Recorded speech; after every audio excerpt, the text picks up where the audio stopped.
The Last Handful of Clover, a novel by Wess Mongo Jolley, read by the author.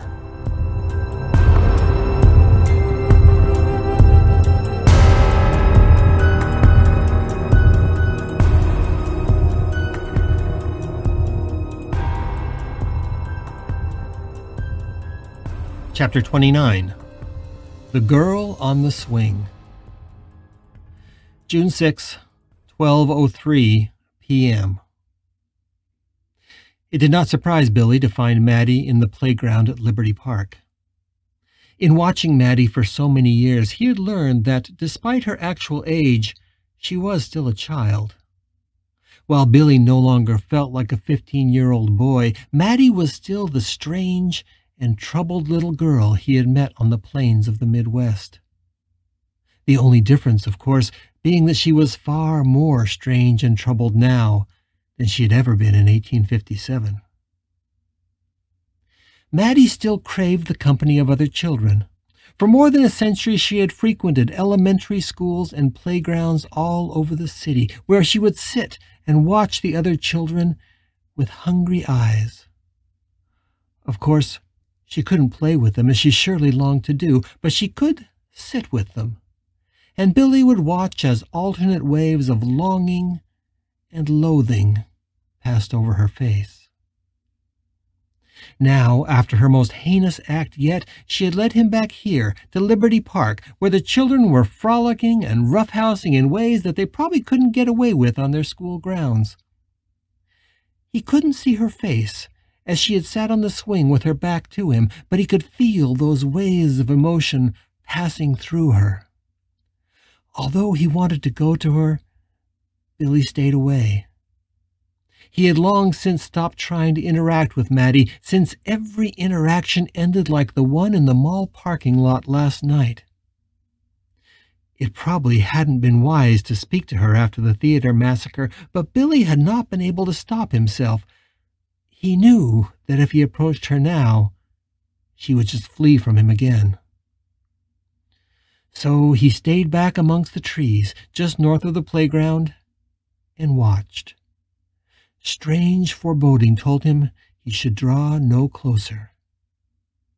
From his vantage point, he watched her back as she sat on the swing. She was moving her legs, but of course the swing itself remained still, not even stirred by the wind. She knows I'm watching her, he thought. She knows, but she won't turn around. She wouldn't want to give me the satisfaction. It did her no good to run from him, of course. He could always envision in his mind exactly where she was, and it was easy to find her again.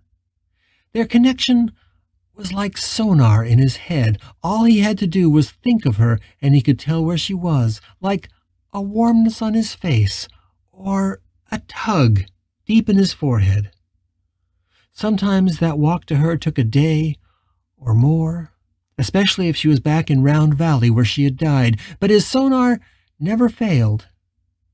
And of course the bond went both ways. Staring at her back, he knew she was also aware of him, standing in the shadows of the trees. She was ignoring him with the studious intensity of a lion ignoring a bird that had come to inspect a recent kill. Suddenly weary, Billy took off his straw hat and rested his forehead against the trunk. He allowed his eyes to drop from Maddie for just a moment. His bare feet were still clean and soft, just as they had been the day that he died. And he had long ago learned to banish the pain he once felt walking barefoot on the rough earth and the hard streets of Salt Lake City. The feel of the bark hard against his cheek was calming.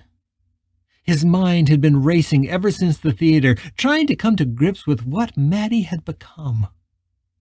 He had followed her for more than a century and a half, but only in the last couple decades had he seen her descend into this level of violence and madness.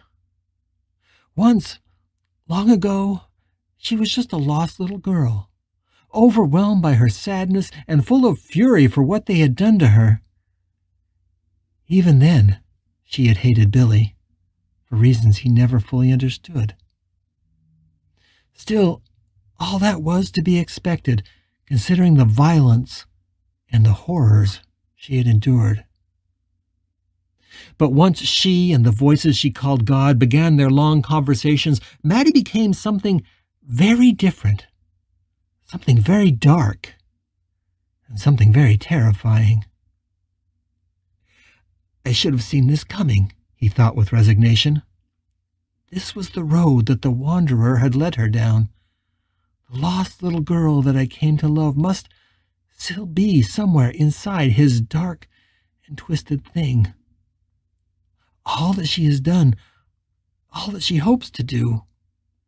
He stopped his thoughts, afraid to face what he knew deep inside. His cheek trembled against the rough bark, his mind filled with dark foreboding. He had long known this day was coming, but it had come quicker than he had expected. The previous acts of death and destruction Maddie had committed for her God were only a prelude to what happened last night. And last night will be just the prelude for whatever is to come next. The thing that the wanderer really wants of her. And not just with her, with so many of them. More than a century ago, an old woman named Tooele had hinted that he should expect this day. She had warned him, but she had not told him what to do when the day arrived. Thinking of Tooele, he couldn't help but long for the old woman. It had been many years since he last saw her. She foresaw all of this. Why had she abandoned them all to what was coming? He looked back at the little girl on the swing. Maddie is the key. If I'm going to prevent what is coming, I must stay with her. She is the key to everything. As if she could read his thoughts, the little girl jumped down from the swing and turned to look directly into Billy's eyes. For a moment, she just stared at him there amongst the trees. Billy felt a chill run through him. She is so different, so enthralled by her God, so terrifying.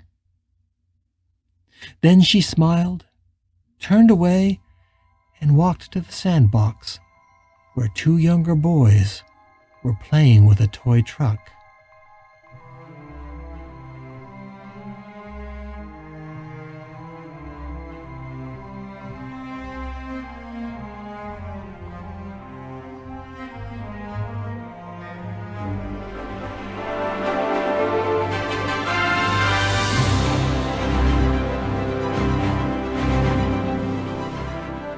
You're listening to The Last Handful of Clover, a novel by Wess Mongo Jolley.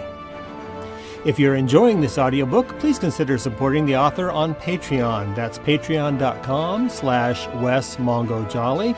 And for more information, check out the author's website at wessmongojolley.com. That's WESSMONGOJOLLEY.com. Thanks for listening and stay tuned for more episodes.